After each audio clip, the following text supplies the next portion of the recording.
All right, we are live. Welcome, everyone, to another edition of Deconversion Stories.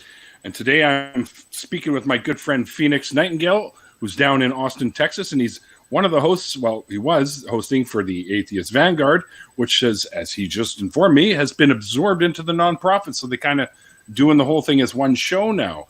So actually, why did this decision come down? The decision to merge the two shows? Yeah. Well, there's a lot that goes into running a show. And sure. When you're running entirely off of volunteers that may not be available all the time, it works out better to consolidate. Right. And as we're trying to streamline the Vanguard and realizing that all the hurdles that come with that, we found that we could actually combine the resources, combine the host talent, and actually make it a lot easier to actually manage the shows. So it's now Atheist Vanguard is going to become a segment on the nonprofits. Oh, okay. Excellent. And so we're still doing Atheist Vanguard stuff. It's just going to be a segment on the nonprofits instead of its own show. Gotcha. Okay, I see. So it's kind of like you'll cut out to a little Atheist Vanguard thing during the show and then come back and talk about it. Kind of thing. The Vanguard normally is, we do an interview out on the street with just random passersby.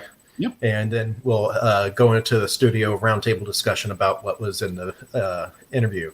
This time, those that are involved in the nonprofit show are going to become the roundtable. Right. So we're going to have the short little clip, and then we'll just talk about it just like they would. The nonprofits would normally discuss any news article they happen to be bringing up. Okay. So cool. Right on. So who's all now going to be on the show? Like, is it just still the three sort of? Well, yeah, we're going to rotate through. The Vanguard hosts are going to enter the rotation with the nonprofits hosts. Okay, cool. So we can expect to see everyone we've seen. A whole lot more fresh faces in the nonprofits, yes. Awesome. So I guess Jamie will still be involved, and Jamie finds his way into pretty much everything at some point. So. Yeah, no, right? He tends to do that. I mean, he found his way into my heart, for crying out loud, when I was down there. So, I mean, he allowed me to stay in your garage at the time when we were down there. So, that was a lot of fun hanging out with you guys at the house there and whatnot. I had a great time down there. It's just probably the best fucking vacation I'd had in a long time. We would be glad to have you back. We just got to wait for the COVID thing to pass. Right. That's why I guess the whole mid-June thing's still kind of up in the air whether or not it's going to happen. So as far as I know, no one has said anything either way, as far as I know. So who knows? We can keep our fingers crossed. Not that that'll do anything, but it's, an expression. Oh, yeah. Wish for the best. So anyways, Phoenix, take us back to when you were a believer in whatever it was, and kind of take us through the dominoes falling steps to becoming the atheist guy you are. Yeah.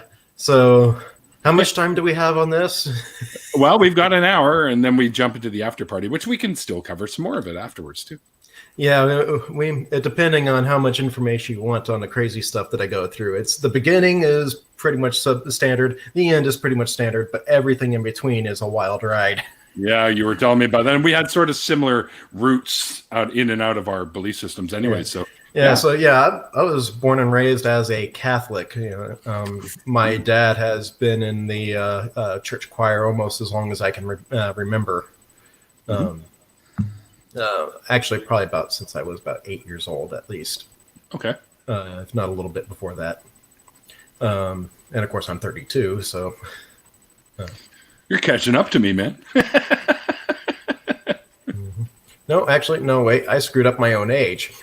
I'm getting the gray hides behind the hair.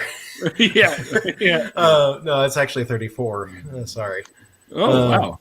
I don't know why I was off by 2 years. I don't really talk about my age much, so it's easy for me to forget, I guess. But no. What about your birthdays? Don't they put your age on your cake? No. Only when you hit a milestone, I suppose. I'm one of those people that holidays come up, it doesn't even register. It's like, oh crap, so I'm supposed to be here at this day. It's like the day before. And that includes my birthday. Right. Oh shit, it's my birthday today. Yeah, that's exactly what happens. I make sure to let everyone know mine's coming up.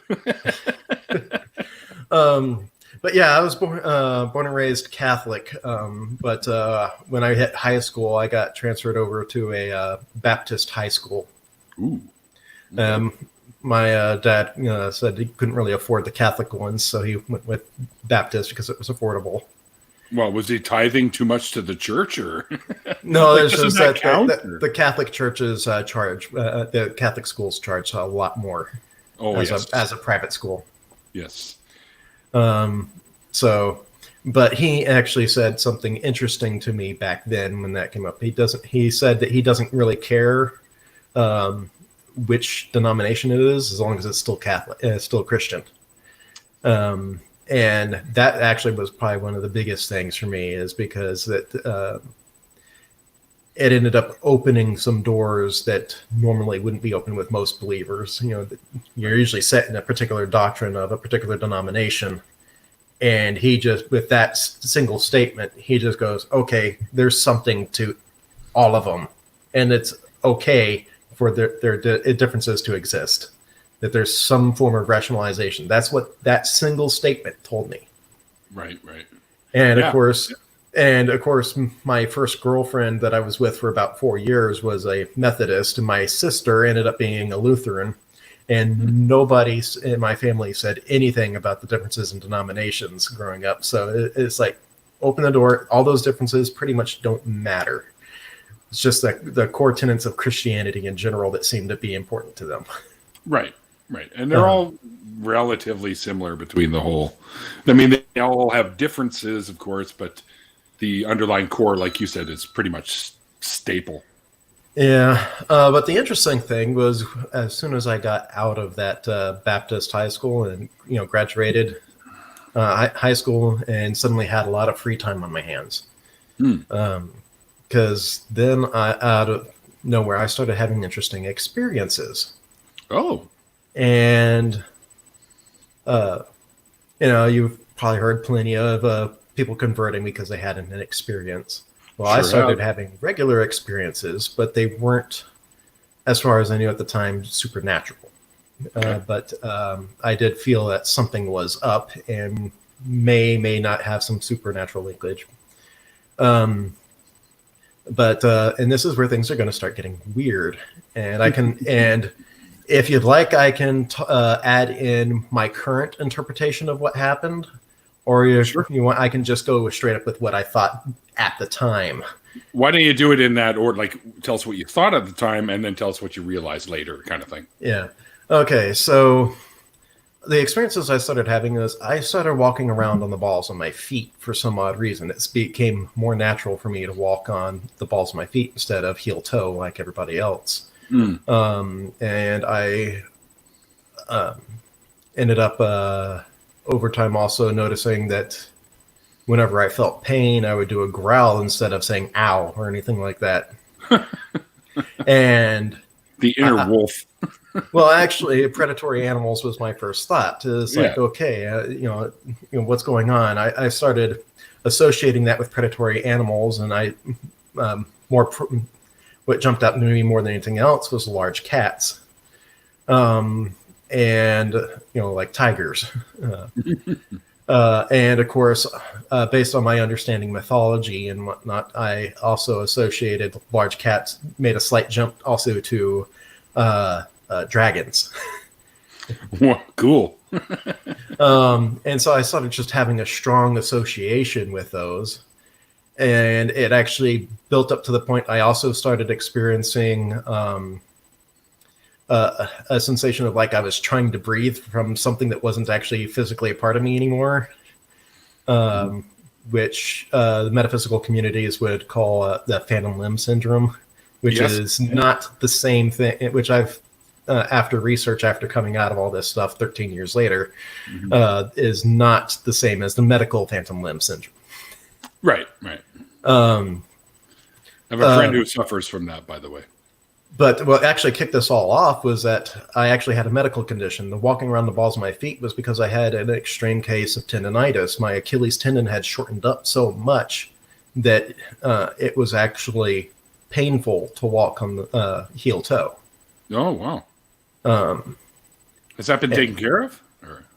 I have to stretch on a regular basis in order to take care of that. And I have to sleep with my feet propped up. Otherwise, they start shortening up again. The first step I take out in the morning without my feet being propped up is going to be painful, thanks to that and the subsequent plantar fasciitis.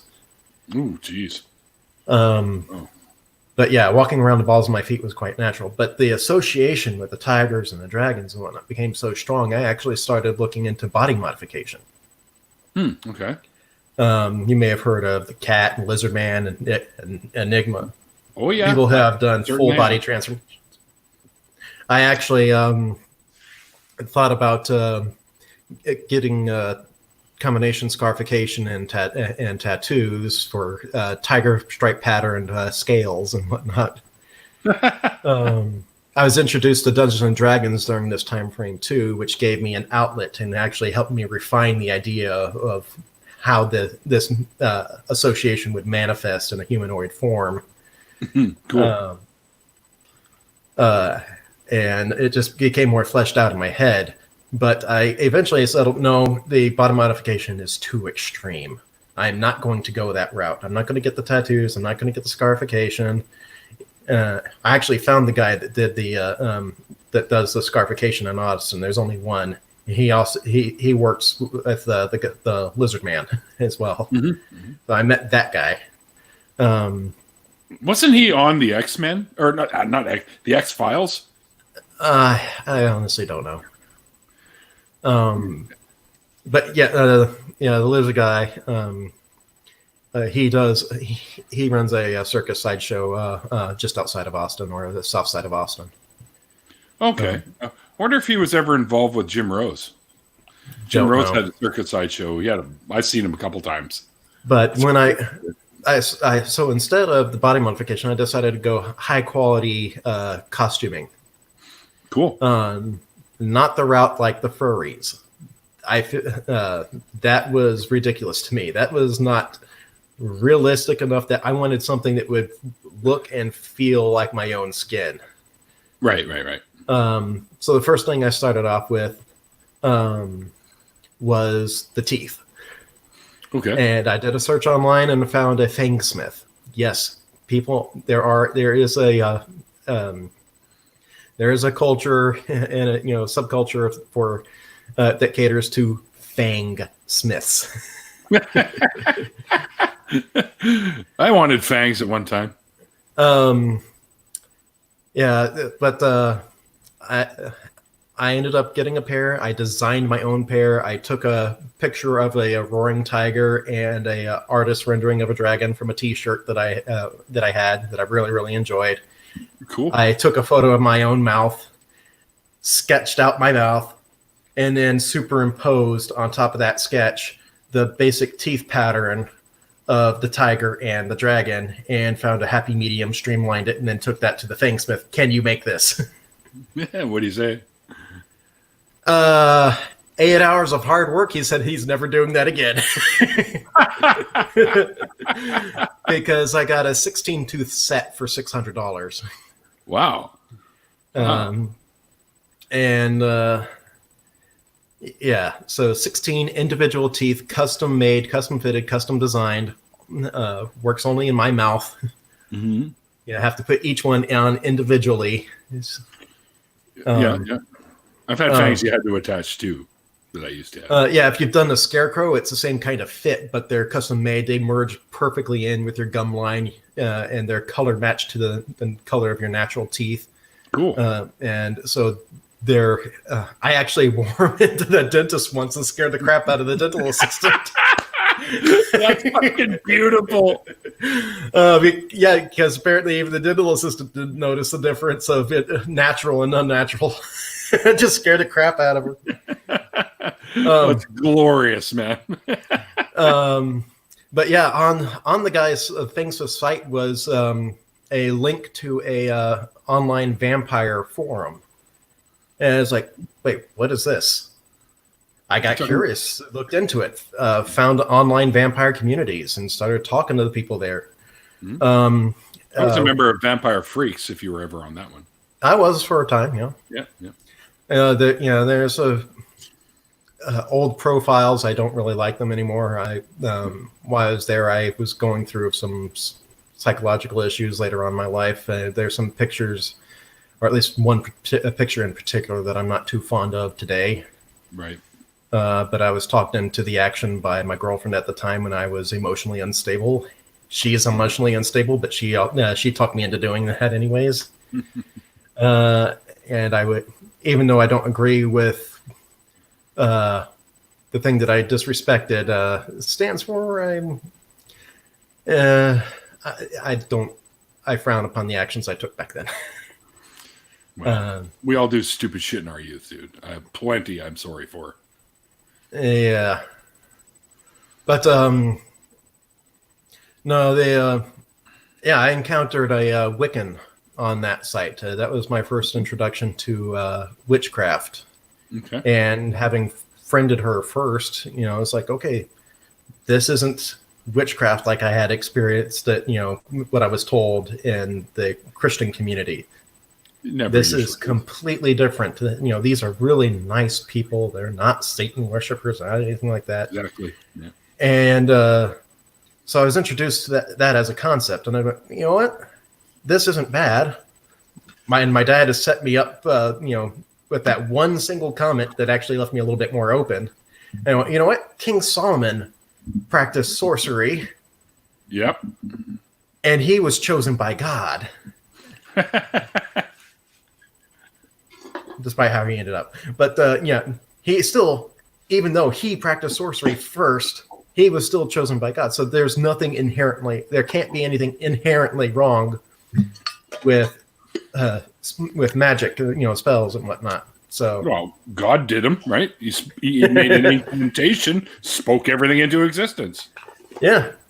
But that, how the Christianity demonizes everything that's of course not originating from God. Of course. King Solomon, upsets that model. Indeed. So yeah, I use that as my excuse going, okay, so this stuff is not inherently evil, and there's my evidence. But she also introduced me to a concept that I had never heard of before that answered a lot of questions all at once. What I now call a eureka moment, where you have a thought, and that thought, you could connect so many dots all at once that it just blows your mind. And yes, the background back there works real well for blowing your mind. That's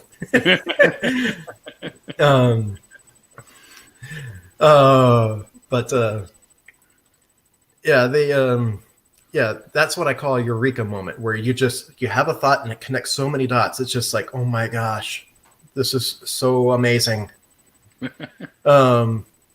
And you usually go, okay, this thing answers so many things, it must be true. Right. And for me, that was the concept of otherkin. Right, which was mentioned by a friend of mine in the chat earlier, because they were asking if you're a furry, and they said, "Oh, probably otherkin," but I'm not judging. That's what they said. My friend Jen said that. So. Yeah, but otherkin is not. It's not furry.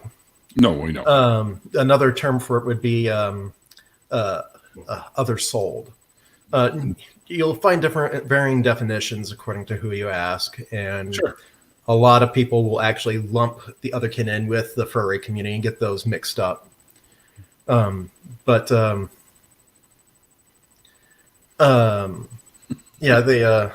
was trying to, after you mentioned the comments, I tried looking over, but I'm finding it too distracting. So sorry. Let me know if anybody says anything of real interest there for me, if you would, please. Sure. But no, otherkin is basically the concept. You start with reincarnation, the concept of reincarnation, expand that out to any kind of being, terrestrial, extraterrestrial, multidimensional, mythological.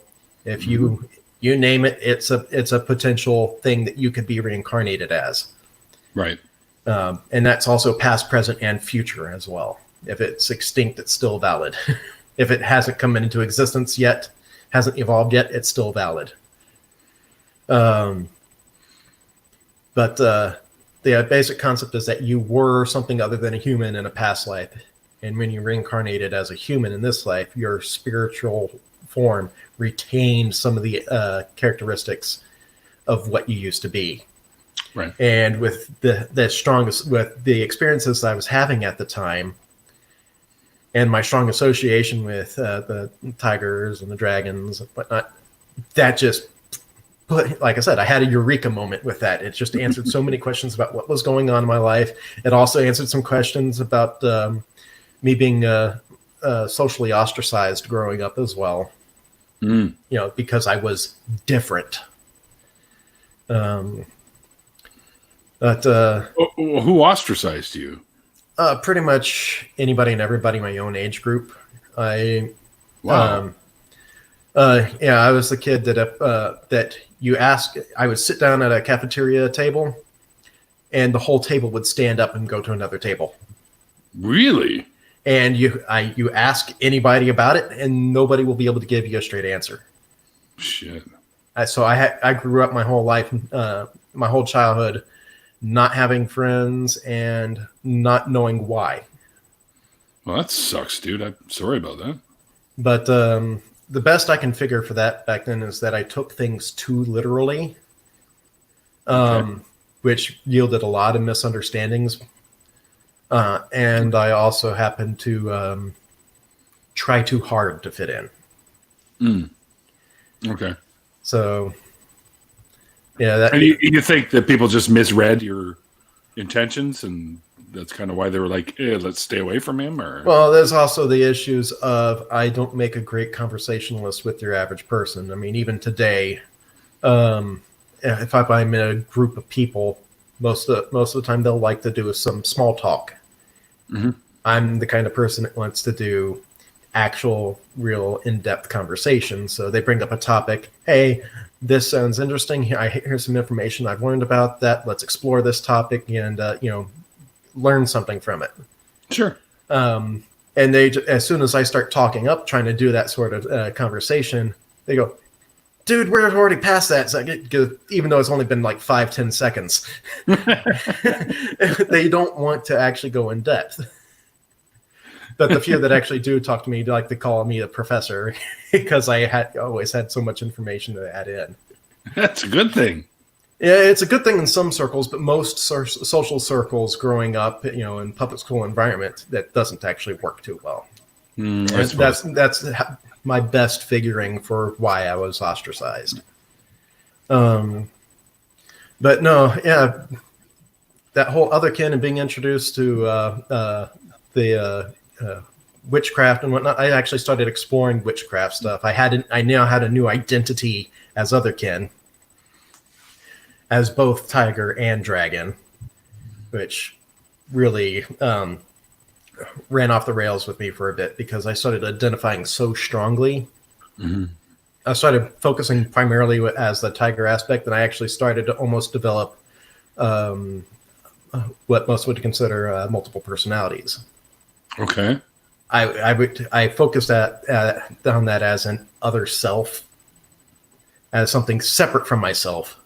Okay. To the point that I actually started segregating my own mental processes a bit, and wow, okay. I've actually reached a few points in my life where I actually went, okay, I thought something to myself, just a question, and I actually got an answer back. And I was like, okay, I've taken this way too far. Stop. Right. Go back ground zero. Let's try this again. And I went tried it again with the other animal aspect. I went with the dragon that time. Yeah. And became way too damn arrogant and it's just like, it's because what I'm doing is that I'm focusing so much on these personas of these animal and mythological archetypes, and I'm actually trying to and subconsciously actually acting out as these archetypes instead of actually just trying to be myself. But I'm not realizing that's what I'm doing at the time. But and then you start adding in all this mystical stuff from from the witchcraft and the occult and everything that I've been looking up. Mhm. I went about 4 years of people in those communities telling me that I was a vampire. It took 4 years before me to actually admit to myself, okay, yeah, I'm 2 years of that. I go, yeah, I'm a vampire. And You mean those people convinced you're a vampire? well, you hear something often enough, eventually you believe it. But it took, after 4 years, I had actually sunk in, yes, I really am a vampire. But that's because I found something they called the Psychic Vampire Codex. Oh, which psychic vampires. Yeah. Okay. Which gave a more coherent definition of vampire, and also gave a manual for working with spiritual energies and doing energy work that anybody could do. You don't have to necessarily be a vampire to be able to do them. And that actually worked to my advantage right at the time because I loved all this occult stuff, but everything I was finding required you to appeal to some deity or spirit or whatever. Sure. And, do ritualistic stuff. Otherworldly. And I didn't like that. I wanted to do things under my own power. And this gave me a structure of supposedly natural way. It was how the processes of the universe actually worked. It was the underlying mechanics of how everything worked. Wow. So I spent a few years doing that. I have done. I became rather proficient at a lot of stuff. I had done I'd even done exorcisms. Really? People. Oh yeah. Yeah. Oh, can you give us a little bit of a story on one of those real quick? Well, most of the time, what I would just do is somebody would tell me, hey, I have this thing at home. It's bothering me for whatever reason. And I would ask for a picture of them so I could focus on them, get as much information as I could about the situation. And then I would create a energetic attachment to them. Mm-hmm. And then from them follow the trail that the entity had made to them to attach to the entity, and then just yank all the energy out of it until it had nothing left. Because the mechanics are these things exist only in a spiritual level. They're made entirely of spiritual energy. You drain the energy out of them, they cease to exist. It makes sense, of course. Yeah. It's a rationality. It's not a reasoned. It's rationalized. Yeah. Exactly. It fit within the context of what my understanding of things were, plain and simple. And I didn't question it because it still fit the context. Right. And you spend years and years of doing that stuff. You get a very, very broad range of stuff that can fit from all over the world, all those metaphysical religious systems from around the world. Here's something over here that can fit in. Here's something over here that can fit in. I ignored the dogmatic stuff, the story stuff, but anything that actually served as a mechanic, I went, okay, this fits in with what I have already. I'm adopting it. Cool. So just because, I was like, they've already done the research for me. This thing works. Yoink, it's mine. Yeah, let's do it. Let's use that. Yeah, I get you. That's very actually methodical, scientifically, really. Well, even though scientific-ish. Well, that's what I mean. Exactly, but that's what I mean. Even though we know that it's pseudo-y, but right. But yeah, that's sure. The mindset behind it is what I mean. Yeah, I had a few mental breakdowns after I had gone into the Army as well. I went into the Army hoping to be able to have an environment where I could embrace the darker aspects of this otherkin nature, and the social environment there was so suffocating. I actually started having mental breakdowns, and I actually had my beliefs labeled by the Army psychologists as a personality disorder and got out early. Really? Mm-hmm. They discharged you? Yep. I had an honorable discharge for having a personality disorder because of that. Granted, having a single session to be evaluated as that is... in one fucking session they did this? Yes. That doesn't seem right. They actually told me to my face they were doing it as a favor because I didn't socially fit in with the environment there. So everyone at the lunch tables there was getting up and leaving when you came. But of course, they still had 3 of the army shrinks actually evaluate me and make sure my story stayed straight. Oh, okay. But yeah, the whole magical thinking was kind of the crux of it. They gave me a schizotypal personality disorder as a diagnosis. Mm-hmm. But then my first sergeant ended up. I was doing a lot of experimentation while I was in there too. Part of my breakdown process was I actually carved into my wrist a symbol of a goddess, the Wiccan goddess, to keep myself from losing control as I was having mental breakdowns. And which goddess were you? Wiccan. Yeah, but you see me in Mother Maiden Crone type thing. Yeah. Okay. Yeah, the whole lunar the lunar symbol of the goddess, the 3 moons with the pentacle in the center. Yeah. Yep. I just scratched it into my arm, very faint. You can't even really see the scars anymore. No. Oh well. So, but yeah, that got me in trouble. A few other experimentations that I did back then got me in trouble because they eventually found out about it. Mm-hmm. But my first sergeant, instead of transferring me out of the Army like he was instructed to, transferred me over to the troop with the highest suicide rate on base, where they threw out my chapter papers that were supposed to get me out of the Army. And they basically psychologically tortured me. Anybody I've discussed it to has labeled it as psychological torture. Any tiny infraction that I did, they would punish me for hours on end. And of course, I'm already on edge. I was getting out because I was already on edge and at a breaking point, just because of the suffocation of the social environment.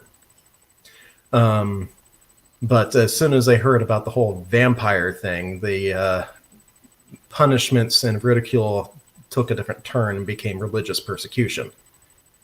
Oh, shit. Where instead of, I forget my eye protection in my car, we have 3 hours before we're doing anything. We're just sitting and waiting for transportation to arrive. We have 3 hours. It'll take me 3 minutes to go to my car and come back. Mm-hmm. I have to do push-ups and squat and push and jumping jacks in a squat position for 6 hours straight because of that one infraction. That's the kind of punishment I had to go through. That's ridiculous. And as soon as they found out about the whole vampire thing, now suddenly I have to go, give me a 5,000-word essay on your life as a vampire. And as soon as I speak up at all to inquire about it, they go, make that 10,000. Which was funny because when I actually finished writing, I ran out of time. I did a word count on the file. It came up with 6,660, which they thought was intentional. And of course, they punished me for further. For one, for not meeting their 10,000 word requirement. And keep in mind, that was supposed to be 10,000 words over 2 days. Right. And because, they thought I was poking fun at them for coming up to that number. It just happened to be that. It was not intentional at all. Fuck. And, whenever they had a buddy of theirs come in that hadn't heard about me yet, they would start their favorite routine over with me again with them and with them to watch, dragging me in front of the mirror, going, "See, do you see your reflection?" Taking water out of the sink and splashing me with water. See, you're not burning, you're not melting. Take me outside and order me to stare directly at the sun. Oh, because that's a good idea. Hold Bibles and crosses up to me. And then they would get one of those cheap wooden tent stakes, mm-hmm. and then just hold it up like they're going to stab and just, it'll stop here. And they would do that about like once or twice a week. The whole routine, every single time one of their buddies hadn't come up. And so that was my life for about 6 months. And eventually I got to a breaking point. Wasn't sure. A real breaking point, not just an unstable breaking point, but I was about to snap. I knew that if I went overseas, I knew that if I was going to go overseas with these people, that I was either going to kill myself or I was going to kill one of them first, not one of the Iraqis we were fighting against at the time. Mm. And so I went straight back to the shrinks again, and they didn't even bother talking to me. As soon as I walked into the office, they go, "What the hell are you still doing here?" They reissued my orders to leave, and as soon as I got back to the office, my squad leader ended up punishing me for started making me do push-ups because the paperwork came in. He was pissed off that he couldn't screw with me anymore. Well, if you had your papers and orders to be honorably discharged, he can't do shit to you anymore anyways. Nobody explained that to me while I was in there. In fact, they would often threaten me with felony offenses for doing anything that would lessen what they were doing to me. Oh, fuck. And of course, that was taking full advantage of my ignorance of how the system worked. Mm-hmm. They would also give me contradictory orders just so that they could fabricate me disobeying a direct order. Yeah. If I do one, I'm disobeying another one. Yeah. They sound just like they're just fucking assholes, dude. That's all I could tell you. Yeah, stuff like this you might expect early on in basic training, maybe when they're supposed to be dicking around with you, not with your final unit. Yeah, no, that's from what you've told me.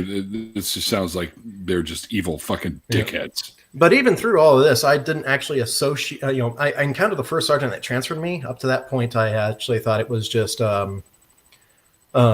I thought it was just a mistake that I was supposed to be getting chaptered out, and that my file accidentally got put in with all the punitive transfers. Mm. I thought it was just a mistake in paperwork. Right. I had convinced myself of that until about 6 months later. I actually, while we were training in the Mojave Desert, I encountered my old first sergeant again. "Oh, you're still here? That'll teach you to be different." What a fucking dick. Wow. Yeah, but even up to that point, I never actually admitted that it was actually going to be religious persecution so much as just them being dicks themselves. I didn't actually blame the religion for it. I blamed them personally. When I got home, however, that same first sergeant that transferred me and then told me, that'll teach you to be different, had also before he had transferred me, ordered me to give him my dad's phone number, called him up and told my dad that I was a vampire, using all of his interpretations of that, not knowing a damn thing about me, really. Right. Of course. And of course that resulted in a 3-hour conversation with my dad, where my dad repeated the same 5 minutes over and over again for 3 hours. And whenever I tried to speak up and explain what I actually did believe, I tried to mention spiritual energies and whatnot. My dad would just yell, "There's no power but the power of God." So I couldn't say anything. And it's the same. And when I got home, because this is a personality disorder instead of me completing my contract, I had to pay back my signing bonus. Fuck. And so I was in debt already. I was $3,000 in debt. My signing bonus was $16,000, but I had only received $3,000 of it so far, so I only had to pay back the $3,000. But I was completely broke because they had getting chaptered out. They had stopped my pay for over a month. So I was broke, $3,000 in debt. I get home and my dad tells me that I'm not allowed under his roof unless I don't have any of my practices in his house. And I go to church with them every Sunday. Oh, so I was threatened with homelessness the moment I got home, and even then I didn't blame the religion on it at all. It's just straight up, this is the individual here. 2 years later, I still practice all my stuff. My practices didn't actually have a physical component like what he was thinking. So I still practiced, as I normally did. But 2 years later, I end up getting a. Well, actually, even before this, I actually had my first experience with atheist experience, but I'll get into that later here. Sure. Yeah, I had there was one church service where the priest got up to give his sermon in the Catholic Church there. Yeah. And that's usually dull, dry, and boring. Yes. But here's this one Catholic priest who suddenly, out of nowhere, starts preaching like a Southern Baptist. Really? And he gets all this emotional riled up, and he starts listing off these different beliefs from these different cultures. And about 80% of them were things that I had come to believe in. And he's given these derogatory straw man versions of these different belief systems, one right after the other. As they do. Going, we don't believe in this, and we don't believe in that. And by the time the sermon was finished, he finished it off, we don't believe in all of that stuff, and we are better for it. The whole Catholic Church gave him a standing ovation in a Catholic church. Which never fucking happens. And this was, of course, making me realize, oh my gosh, this was a turning point that made me realize all that stuff that I had dealt with was the result of the religion, not the individuals. Right. The religion is what instilled the mindsets that resulted in how I was being treated, not just their individual personalities. Because I just realized the church just labeled me an enemy. Mm-hmm. And if it weren't for the fact that I was still afraid of getting kicked out and the fact that I was wearing dress shoes and it was a 6-mile hike back home in a hot summer sun. Right. It took every ounce of willpower I had not to leave and just walk up and go home. But I refused to go back to church after that. And I was going, okay, I'm just waiting for the hammer to fall. I'm waiting for the hammer to fall. My dad's going to kick me out at any moment because I'm not going to go to church, because I'm not going to church anymore. It never came. Oh. Did he say why? Nope. And I never inquired about it either. Yeah, I guess because my dad would still glare at me if he ever even if it ever entered his mind that I might breach into the subject of talking about what I did believe in around family members or friends of the family. Mm-hmm. And every single time he does that, it's like a reminder: you're going to get kicked out if you don't if you talk about this. But it took me about 6 years from the time he issued the threat to the time I realized, wait a second, he never even realized that he made that threat. He still actually loves me and cares for me. He may be blinded, by the religious aspects of things, but I'm convinced at this point he never even realized that he said that to me. Really? Mm-hmm. Wow. Much like the time when I got in an argument with him when I was, I think, middle school or early high school. I don't know what the argument was about. It wasn't that big of a deal, but he just gave me a slight little push like that when on freshly tiled floors while I was wearing socks, and I nearly split my skull open because I had a buzz cut back then, and I felt the tile on my hair. So it's like, that was a big deal for me, but he doesn't remember that. So I figured this is much like that. He doesn't remember it, right? Because the actual thing that he said was not what he intended. Right. See, I never understood that sort of mindset. Like, why say it if that's not your intention? Yeah, people say things and they word things in a different way than what they actually mean. Yeah. Or they don't really think it through enough in the moment, to where that, that I think it registers that what they're saying actually means something else. Sure. I mean, I think we're probably all guilty of that at least once or twice in our lives. I know I am. Yeah, but when you have a parental figure doing that to you, yeah, it's a different story. Especially when I'm already in a desperate situation, I'm mentally and emotionally broken at that point. Mm-hmm. And I'm supposed to be coming home to a refuge and end up coming home to a threat instead. Yeah, Yeah, that so can't feel good. I still feel the repercussions of that today, even though I know that he didn't intend it. But I eventually actually after the army I found a group specifically for otherkin, and they actually practiced energy work as well, and actually taught it almost as a college curriculum. Really? Extremely well structured. You do A and B, you get C every time. It laid out in coursework. Here's energetic awareness training 101, 102, 201, 202. It's actually laid out as a college course almost. Right. And we'd get together for social gatherings once a month, and twice a year we do a weekend retreat where we do a bunch of workshops and practice that stuff. And we do, and that involves pretty much everything under the sun. If you can imagine some supernatural thing, we've touched on it in some form or fashion. Interacting with mystical creatures, traveling to other worlds, fantasy realms. Reading, sensing and reading auras, energy healing, charming stones, crystal work. You name it. You did something with it. Yeah. I've been down those paths as well myself. And because it was in a completely rationalized, structured curriculum like that, it just made a lot of sense. And I spent 8 years with that group. And kind of early on with that, I actually encountered the AXP for the first time, actually. Cool. Okay.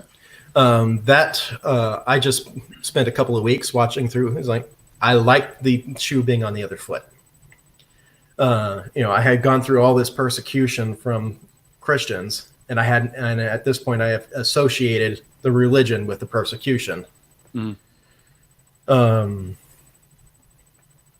And so I enjoyed having Matt yell and scream at the Christians for having such crazy arguments. I feel you there, because I was like, yeah, when I heard it too. And so I binge watched about a year's worth, and they went, you know what? These guys have said in every episode, they're here in Austin. They're in my backyard. I just want to meet these people, see what kind of people they are. Yeah. And I got to meet Jeff D. Oh, see, I never got to meet him when I was down there. I want to meet him soon. Wonder if he'd come on my show. He kept on insisting that I already was an atheist at the time, because our conversations involved just a monotheistic deity. Right. And my views on that were, not really. Right. But I was at the time a agnostic polytheist. Right. Fair enough. And so he kept on insisting that I already was an atheist. I'm going, no, I'm not. but he never allowed the conversation to go over to where I could talk about the fact that I was actually a polytheist. In the Jeff D form, I bet. But he did end up bringing the conversation over to the energy work stuff. And I tried running him through the energy ball exercise that I had actually used with 100% success up to that point. with family members, co-workers, and whatnot. So, are we talking like Dragon Ball Z type? Yes. Sweet. Yeah, you would. So the energy ball exercise, and this is now apparently the model that I had come up with now. Matt is telling me that I'm probably using the wrong terminology, the wrong framework. That's because what I had come up with was more in line with neurolinguistic programming, which isn't actually a real thing, but certain hallucinations and whatnot would be applied. So I need to work out how to actually properly phrase it and explain it properly. But I think my current understanding would still work to a good degree right now anyways, as a better and alternative explanation for what I believed back then. Right. But yeah, you would close your eyes, hold your hands, a little bit wider than shoulder width. Visualize energy coming up from your belly, up to your chest, down your arms, out your palms. And as you have your eyes closed and visualizing that, slowly bring your hands together, and typically right about 8 inches apart, 1 foot to 8 inches apart, you start to feel something. Of course. And I don't tell them what to feel. And it's always going to be magnetic push and pull, static tingling, and a temperature change. Yeah. Or any combination thereof. Right. But of course, now I realize I wouldn't tell them what to expect, and I would use that, and that would be my confirmation. See, this is really what's actually going on. This is real. Yeah. Because here's the A, B, C, and it's always you do A and B, you get C every time. And like I said, up until this point with Jeff, I had 100% success rate. But were there witnesses to this success rate? Oh yeah, I'm doing this with coworkers in front of other coworkers. I do this in the metaphysical community, and I would do this with relatives, and it would work. It would work even outside with a breeze. So a breeze going. So I know it's not body temperature building up. Right. But really, what's actually going on, to the best of mine, to the best assumptions that I got at this point, instead of their spiritual stuff actually being real, right? You're priming them. You're giving them an expectation that something is going to happen, and you're doing some slight conditioning in that I'm telling them that they're going to feel something. So I've flavored that with the term energy, which in today's modern society, everybody understands energy most commonly as electricity and electromagnetism, which is the perfect fit for the sensations that they tend to pick up on. And it's going to be so subtle, you can just imagine it and go, oh, there it is. Yeah. And that's really what the whole process is with the metaphysical stuff, is that you start with that, you learn how to sense energy, then you start adding in flavors of energy, earth, fire, wind, water, spirit, learn how to differentiate those, then further variations off of those, learning how to identify different types of mythical creatures and different mythical realms of existence. And just, you expand the stuff that you supposedly can recognize. Right.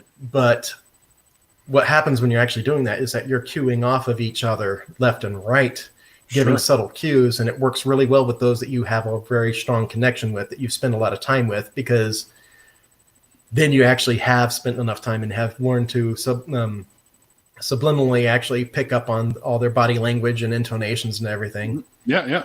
And you're likely to fill in the blanks to the same conclusions because of that familiarity with each other.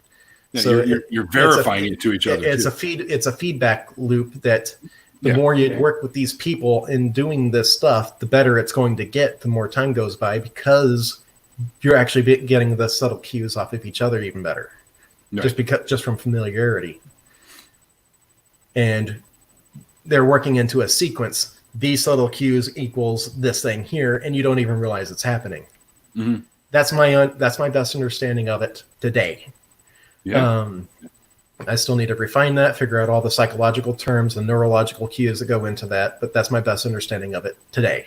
It seems right up there, or right on point, pretty much. It's all here. Yeah, but this was the first time with Jeff. That was the first time it failed. I didn't feel it. And normally when somebody did that, I would have the ball here. I'd have them wave their hand through, and they would feel the energy ball that I had made, and I would feel the pressure back from their hand. Right. I didn't feel anything that time. Jeff didn't feel anything. And it's like, oh my gosh, because this is all supposed to be controlled by willpower. Yeah.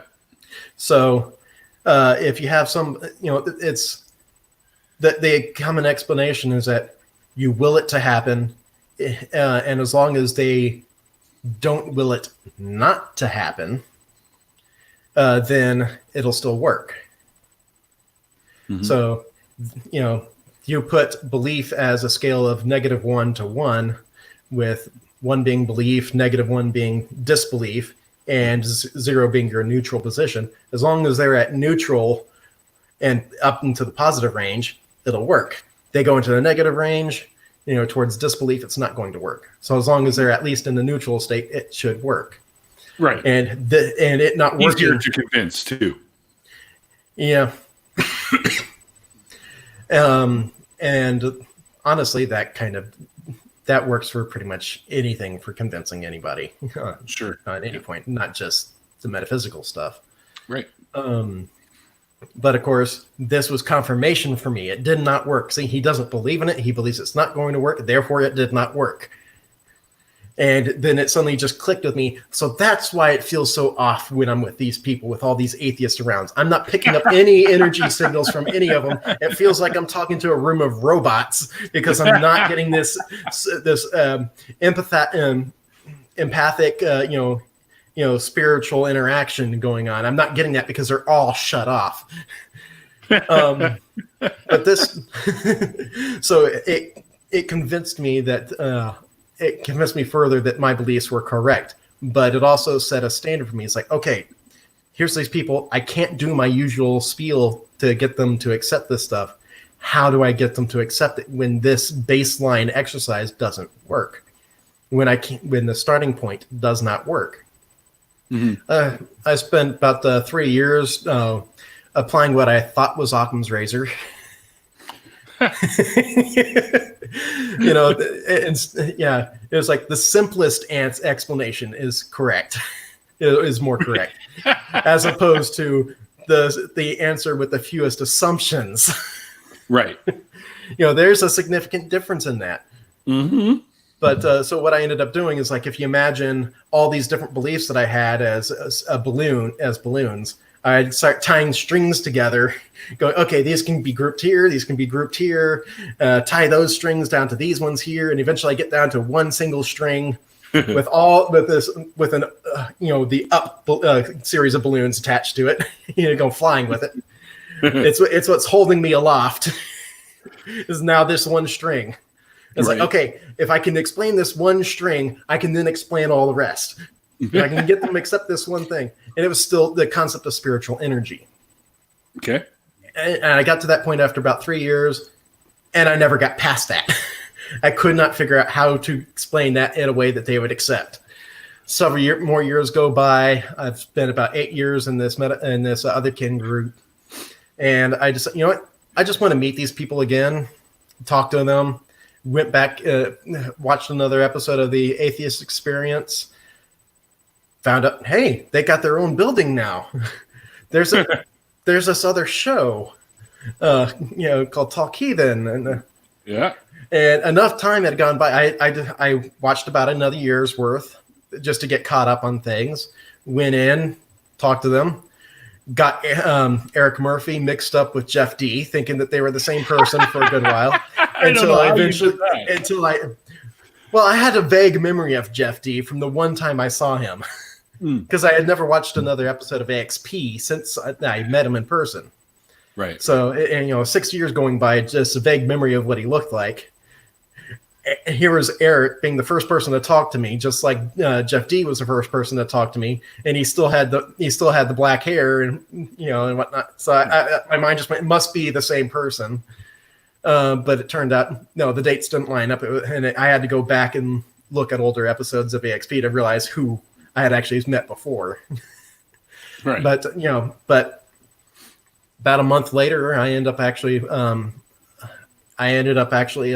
finding out a bit more about how logic and reasoning work, critical thinking. I learned about this thing called street epistemology, and the concept of focusing on the method of how you came to knowledge instead of the knowledge itself. Right. And eventually, it's just when it finally clicked. I couldn't actually. I had so much I didn't know where to begin at the time.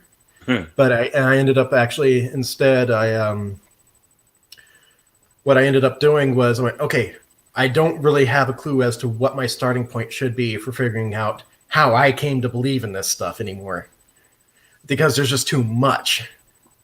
There's a at the ACA, we have a periodic table of irrational nonsense. Yeah, it's brilliant too. Oh yeah, you can find that online if anybody watching wants to look it up. The periodic table of irrational nonsense. It's a blast. But I actually counted it. I counted out the stuff that I believed in, and it's over 50% of what's on that chart. Wow, really? That much? That much. I guess I would have been there too at some point. And there's some things on that aren't on there that I believe in too. So that it's not all encompassing. But it's a great way to point things out and say to share the Murphy. But just to showcase just how crazy things can get when you don't have the proper rational reasoning skills to apply to it. Right. It works like a runaway train. Once you start down this bad reasoning, you don't know where you're going to end up. Yeah. What kind of craziness you're going to crash through on the way. Yeah. I eventually went, okay, if I can't figure out where to start with my own beliefs, it suddenly dawned on me, how about I start with how I teach it? Mm-hmm. And so I started off with that one string. And that happened to be the energy ball exercise was how I started. And as I explained, at that point I realized this alternate way of explaining it. And I now had the understanding of what Occam's razor actually was. Mm-hmm. And so it was like, okay, I have this explanation and I have this explanation. This one has a bunch of assumptions that I can't really explain. Mm-hmm. And everything else is dependent upon this thing that has things I can't explain. This thing over here has assumptions, but they can be shown to actually exist without any other assumptions. So, let go of the string. Yeah. And everything went with it. Perfect. And it just went, you know what?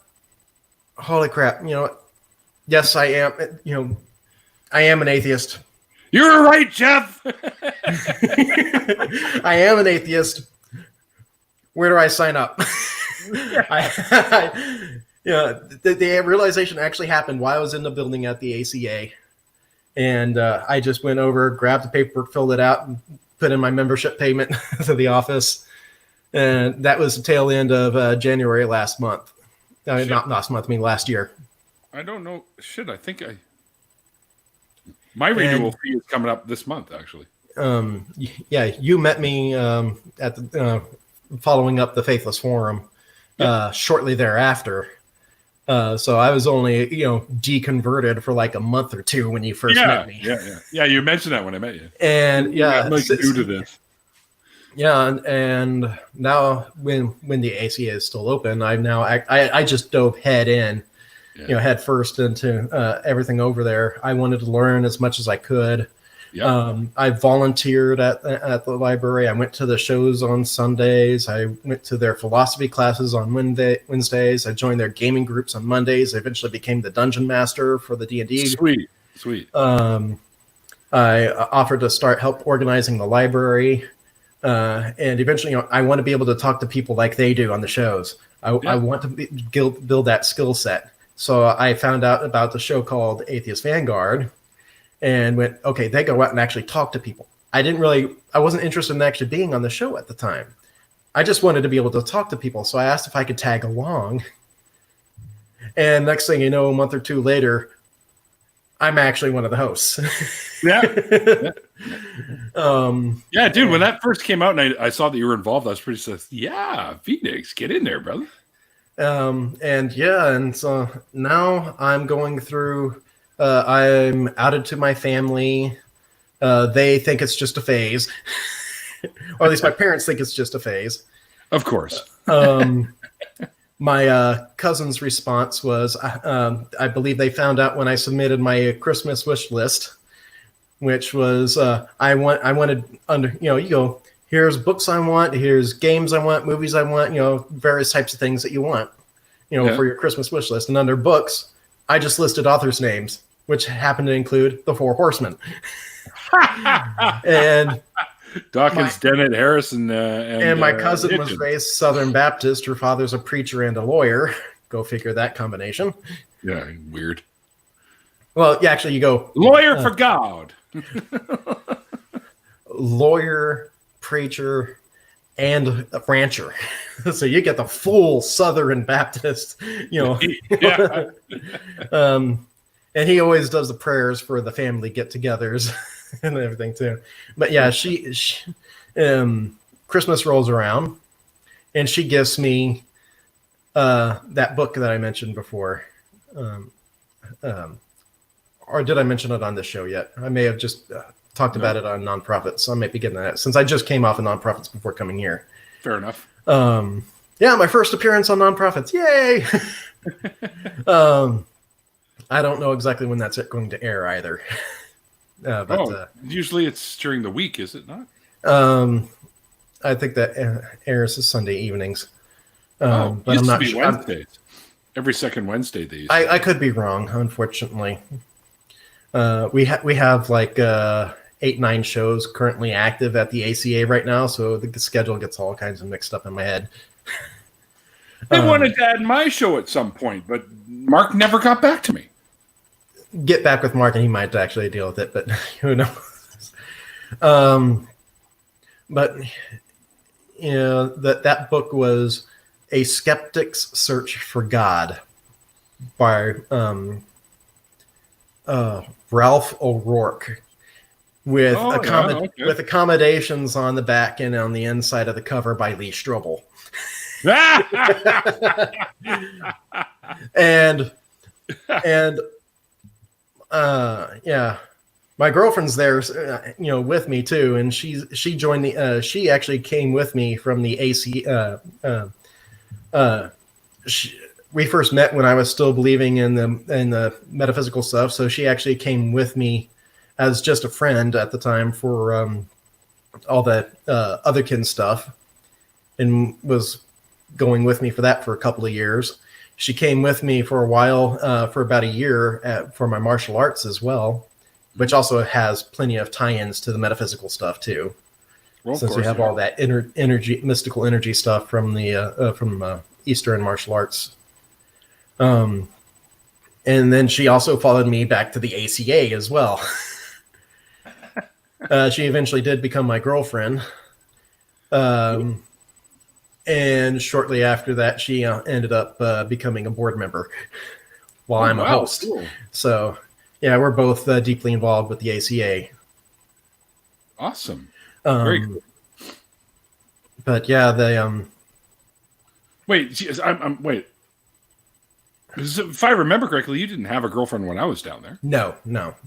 Okay.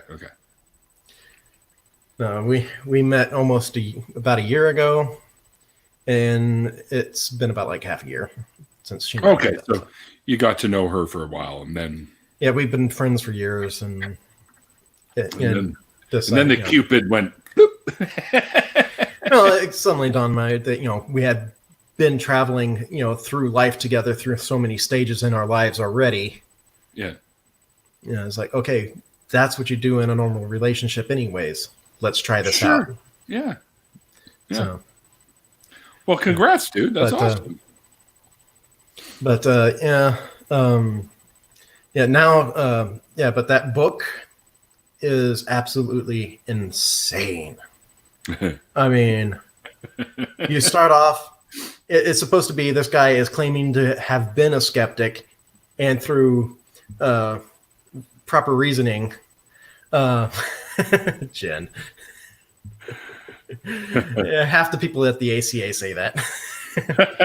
What about the other half? We'll have to get them trained up. They don't really say anything. They're silent on that. The more talkative portion says that.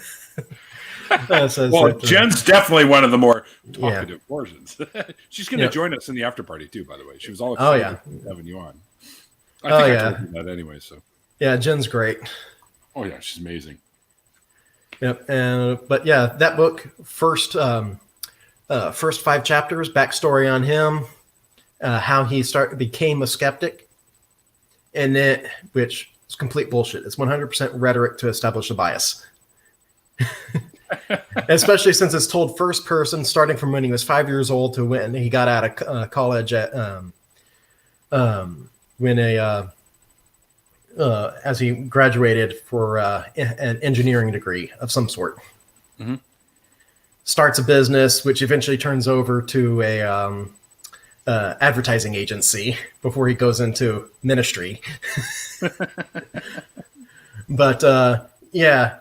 His whole entire backstory is complete bias told in first person, just like a fictional novel, where every word of each conversation is remembered verbatim, including facial expressions, emotions, body language. It's all exactly as you would read a conversation in a fictional novel.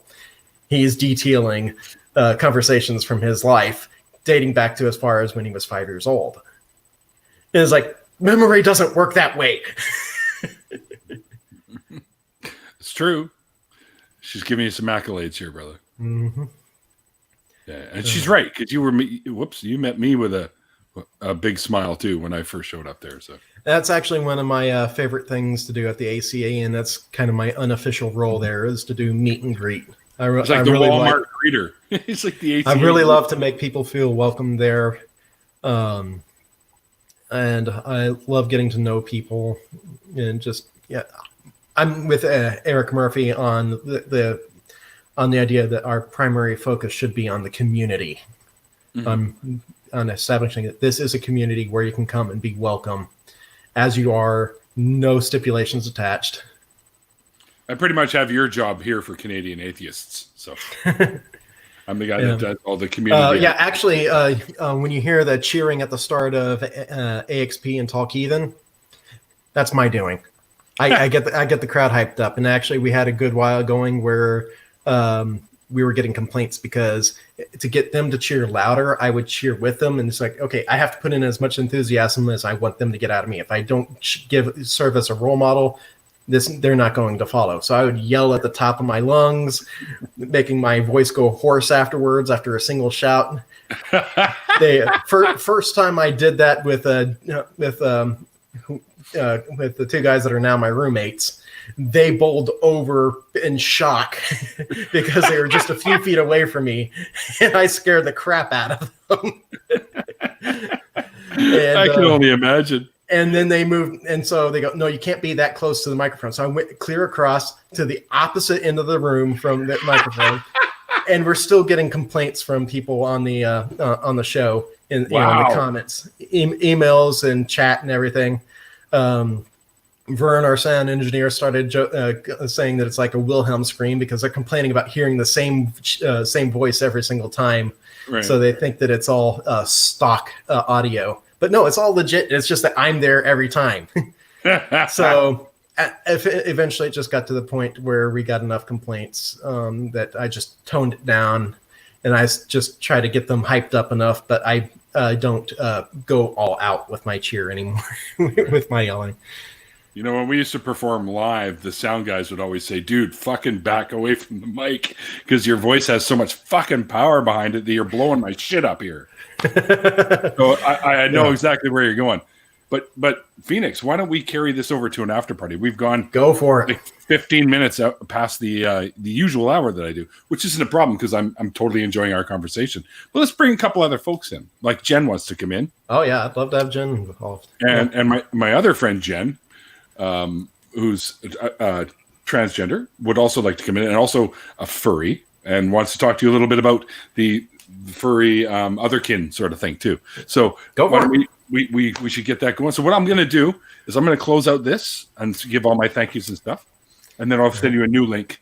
I'm going to go have a quick cigarette, and then I'll send you a new link. All right. But thanks, man, for joining me today. It's been so much pleasure. Fun. I told you it was going to be a roller coaster. Blow me away. That was awesome, though. Awesome. Yeah, and never mind the fact that when I actually was a part of the vampire community of Austin, we can talk about that in the after party as well. The VCA. Mm-hmm. All right, we will for sure. All right. Well, thanks everyone for tuning in and hanging out with Phoenix and myself. Hope you guys enjoyed the show because I'm just blown away by all the stuff that he had to deal with and go through. This is just fucking amazing. And you've turned out to be such a fucking awesome human being, dude. Oh, thank you. We're going to do an after party. If you are interested in jumping in, it may get a little crowded, guys. So I may have to swap people in and out. So be willing at least to come in and ask your questions and talk to Phoenix for a few minutes and then at least give the opportunity for someone else to do the same. Okay. But if you guys do like what I do, there are links below that you can help the show out. So check those out. And also I got a couple links for Phoenix's stuff with both the Patreon for the nonprofits and also the nonprofits YouTube channel link is down below. If you haven't heard of the nonprofits, what the hell's wrong with you? You should know this by now. But anyways, until next time. It's only the second oldest show at the ACA. Exactly. It's been going on for at least 20 years. Yeah. It used to be the Jeff D with Russell Glasser and Dennis LeBay is still. He is one of those. He's one of the earlier hosts, and he's still there. Yeah, he's awesome. I met him when I was down there. He's a really cool guy. Oh yeah, he's a lot of fun. Yeah, he totally is. Fucking fantastic artist. Go check out his artwork at DennisLeBay.com. He's got lots of really cool. He's very in the vein of or genre style of, say, Frank Frazetta or Boris Vallejo. Very, very similar. He does the fantasy art. Anyways, guys, until next time, thanks you guys for hanging out. And until next time, like I always say at the end of these things, like the late, great Christopher Hitchens once said, it's called faith because it's not knowledge. And we'll see you guys next time.